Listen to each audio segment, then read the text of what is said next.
আমরা যেটা উদ্ঘাটন করতে পেরেছি সেটা হয়তো তদন্তের স্বার্থে আমরা এখন বলতেছি না। রাজধানীর মোহাম্মদপুরে মা ও মেয়ের হত্যার ঘটনায় মূল আসামি গৃহকর্মী আয়েশাকে গ্রেফতার করেছে পুলিশ। ঝালকাঠির নলসিটি থেকে তাকে গ্রেফতার করা হয়। নৃশংস হত্যাকাণ্ড ঘটিয়ে স্কুল ড্রেস পরে বাসা থেকে বের হয়ে যায় গৃহকর্মী আয়েশা। ঘটনার পর থেকে সে পলাতক ছিল।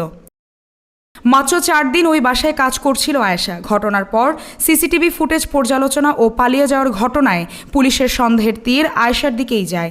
ব্যাপক অনুসন্ধানের পর পুলিশ নলসিটিতে আয়েশার অবস্থান নিশ্চিত হয়। আমরা যেটা উদ্ঘাটন করতে পেরেছি সেটা হয়তো তদন্তের স্বার্থে আমরা এখন বলতেছি না। মোহাম্মদপুরের শাহজাহান রোডের বহুতল ভবনের 7ম তলার ফ্ল্যাটে সংঘটিত মা ও মেয়ের হত্যার ঘটনাটি নাড়া দিয়েছে সব মহলে। পীড়াদায়ক কন্টিনিউয়াসলি হতে থাকে। আমরা তো অরিড হয়ে যায়, আমাদের বাসা তো কাজের কাজ করে। ওদের কাছে আসলে একরকম জিম্মি। গত সোমবার সকালে এই জোড়া হত্যাকাণ্ড ঘটে যখন নিহত মালাইলা আফরোজের স্বামী ও শিক্ষক AZM আজিজুল ইসলাম কর্মস্থলে ছিলেন। এই ঘটনায় নিহতরা হলেন মালাইলা আফরোজ এবং তার মেয়ে নাফিসা নাওয়াল বিনতে আজিজ, যিনি 9ম শ্রেণীর শিক্ষার্থী ছিলেন। হত্যা সংক্রান্ত অপরাধ যদি পর্যালোচনা করি, ঢাকা মহানগরীতে 17টি খুন সংক্রান্ত অপরাধ সংগঠিত হয়েছে।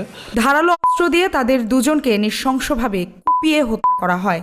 মালাইলা আফরোজের শরীরে প্রায় 30টি এবং নাফিসার দেহে 6টি গভীর ক্ষতের চিহ্ন পাওয়া যায়। মালিহা চৌধুরী, আয়না টেলিভিশন, ঢাকা।